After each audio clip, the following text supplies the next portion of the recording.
NFL analyst Ray Lewis. Ray, welcome back. Absolutely. Welcome back. Good morning, Absolutely. Mr. Lewis. Good morning. So a week ago here on Undisputed, Shannon Sharpe spoke his heart about the brother-brother relationship he's had for many years with you, Ray Lewis.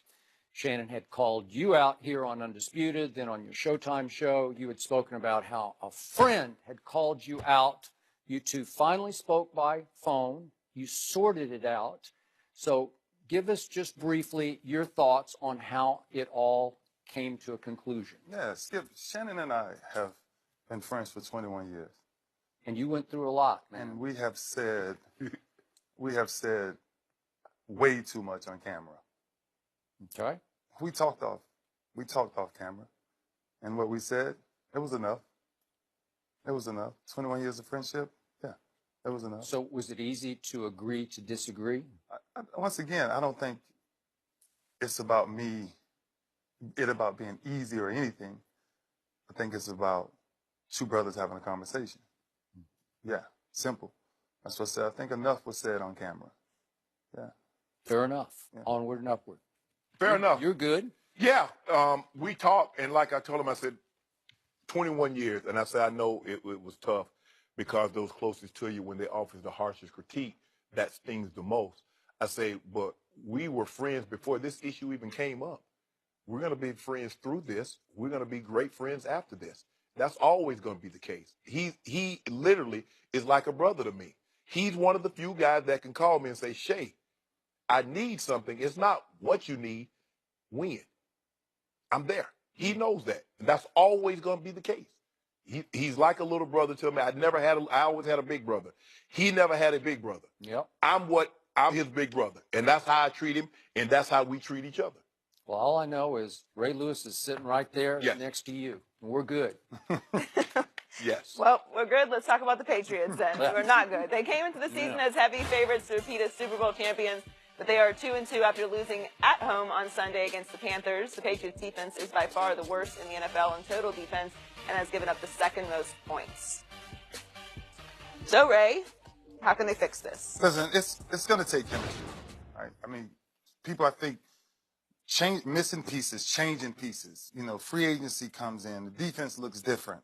All of these pieces will always be different every year. So every year you have to adjust to that. So when you think about what the Patriots are going through now, you would think they're 0-4, like right now, because everybody feels like that. Right, it feels like that probably in New England. But over time, that defense will figure out who's the gem, who's the best pass rusher, who communicates on the back end. But the biggest thing that they're going to have to figure out is who's the leader where's the leadership going to come from on the field. That's what they have to figure out, because the coaches can go back and readjust and figure out anything that they want to figure out. But until a guy takes upon his own and says, I will take control of this defense, then they're not going to figure it out. Is that guy out there? Well, you know what? And so when you watch the Patriots, Skip, there's one thing that I paid attention to closely. You saw missed assignments that you don't normally see. Right. Like there's like everybody's running wide open. And I'm like, the Patriots defense, if nothing else, they may not have the super big names, you know, the Willie McGinnises and Ty Laws, those guys gone, but they've always had guys that understood the game of football. But when you see the way the Patriots defense is playing now, it's like it's holes everywhere. So you got to ask yourself, that has to be some sort of leadership, because there's no communication going on. Right. And there's no communication. That means everybody's playing their own style of football. Yep. And that's why I think the Patriots have to get back. I think it will take time. I'm not gonna sink that ship that this quickly with Tom Brady playing the way he's playing right now. But I think over time they're gonna have to figure out in that mix who's that guy. I think the biggest thing is that what we see from the defense is the big plays. The Patriots make you nickel and dime them. They feel that if they make you go 12, 13 plays, you will make a mistake before you get the ball into the end zone. But when you give up 70-yard pass and touchdowns to Kareem Hunt, you give up another 70-yard touchdown pass to Tyreek Hill, and you see the big plays that they're giving up. That's not normal, but Skip, their offense is going to have to help them out. Because what we're seeing from Tom Brady is that it's a blessing and a curse. Because they are so explosive, they're putting their defense right back on the field. They have only 2 teams have fewer 10-play drives than the Patriots. So while they are explosive and they score, a lot of times they're getting off the field 3 and out. And they're kind of like the Cowboys right now, where they have schematically they might be better, but you add all these pieces, and we automatically assume when you win the championship and you add all these pieces, well, they're going to be better. Well, what you fail to realize is that those pieces that you let go, they had been in this system for 3-4 years. So they understood. You bring in a Gilmore, yeah, he might be a great talent in Buffalo, but you got to implement him into that system. But I go to tell you, now I know a guy back in 2011 up in Green Bay. He went 15-1. He won the MVP, and he had the 32nd ranked defense. And nobody say anything about, oh, the defense was terrible. Oh, all that. Hey, Crosby. Oh, my God, Tom Brady. I didn't do Tom like this. Why would Bill Belichick, why would you do Tommy like this? Aaron Rodgers just did it. I expect him to do it, and I don't feel no sympathy for him. How many Super Bowls is Aaron Rodgers? See, there you go. Help me out. I'm a little foggy. It's early. It's early. All I know is one, maybe. All I know. No, it's just one, and right? Tom Brady's won 5. Tom Brady's played 34 playoff games. Only 3 times have they given up 30-plus points. Aaron Rodgers, they've given up like 8 in 15. So are you saying they miss LeGarrette Blount then? Because Gillislee can't just pound the rock. They don't have anybody that can just pound the rock. They got a bunch of guys that can spread you out and they can toss it around. And maybe the short passing game is their running game.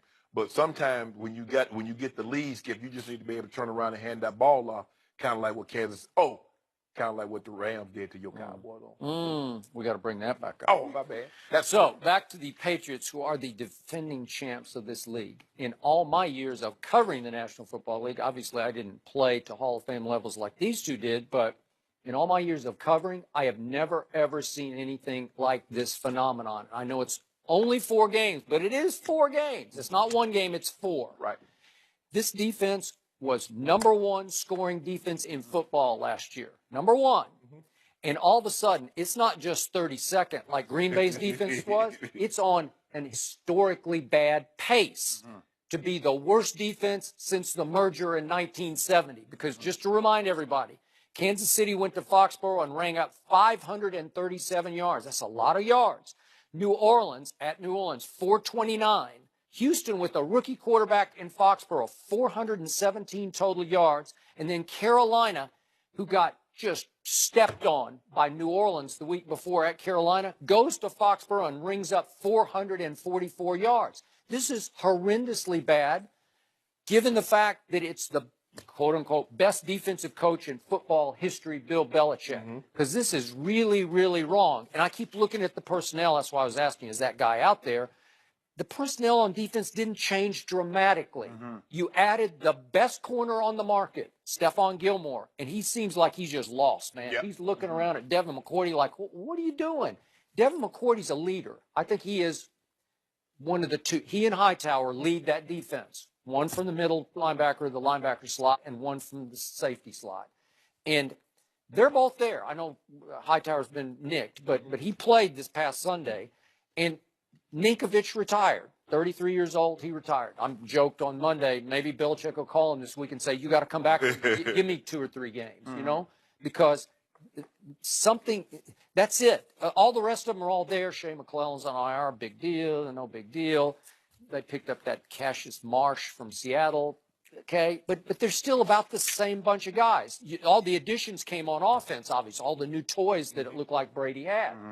Well, how do you explain historically bad from #1? You know, that's what I can't get. And you're right. This was just a disaster of missed assignments in Game 4. Which means it's all chemistry, right? I mean, Benjamin made a catch late in the game, right? And one of the biggest plays in the game. And I'm sitting there saying, what is the corner and the safety saying? But both of them, when the play was over, both of them just stood there and looked at each other. And I'm saying, no, you have to be communicating that. This big boy ain't going to run with a certain number of routes. So you see there's a lack of communication on the Patriots. And it started way back in Kansas City. You know Hunt going to get the ball. You know Kareem Hunt going to get the ball. You know Tyreek Hill going to get the ball. Yep. You have to figure out some way. Maybe you didn't in Game 1. Absolutely. Well, for Kareem Hunt's standpoint. Right? But you know you have to communicate certain things. And that's what's not happening on their entire thing. Every game I see them in, the first thing I notice, I'm like, communicate with him. Tell him what's going on.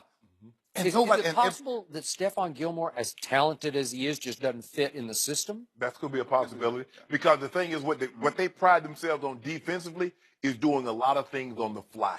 So when you do things on the move, you better communicate it, because if he thinks he's playing cover two and you're playing quarters, and all of a sudden that safety, and that's what happened with the Tyreek Hill play.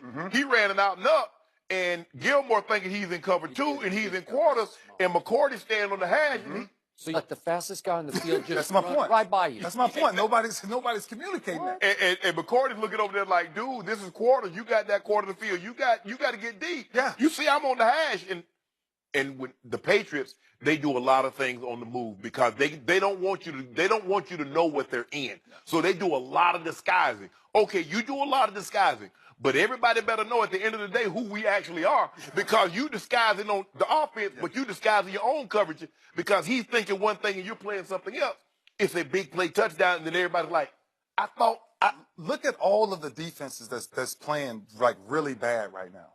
I want you to watch one thing, and when you start watching sports, you can even pick this up. Watch how their head, when the play is right before the play is getting ready to run, their head stays just like this. There's no way you can play on a defense and your head stays straight. Right. You looking this way, you talking this way, you talking.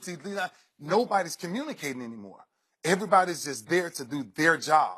And that's what the biggest problem is. On great defenses, you have to communicate everything so everybody, we all, as a unit. We got one job. Well, they're coming up on a short week, too, at Buccaneers away. So let's talk about a team you know a little thing about. Should Big Ben be calling out Antonio Brown? We'll discuss that next.